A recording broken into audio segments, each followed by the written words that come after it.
Narito ang game schedule ng Alas Pilipinas Women's Volleyball Team para sa 2025 SEA Women's V-League. Ang first leg ay gaganapin sa Nakhon Ratchasima, Thailand from August 1 to 3, 2025.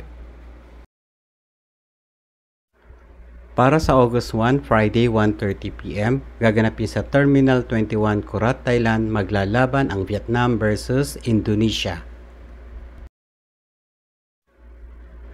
Susundan naman ito at 5 p.m. ng Thailand versus Philippines. On August 2, Saturday 1:30 p.m., maglalaban ang Vietnam versus Philippines.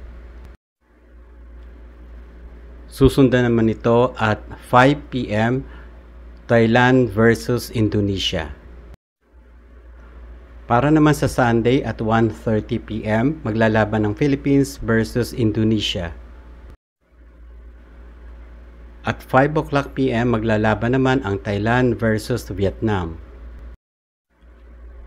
Para naman sa Leg 2, ito ay gaganapin sa Ny Vin, Vietnam from August 8 to 10, 2025. Please subscribe and follow for more updates.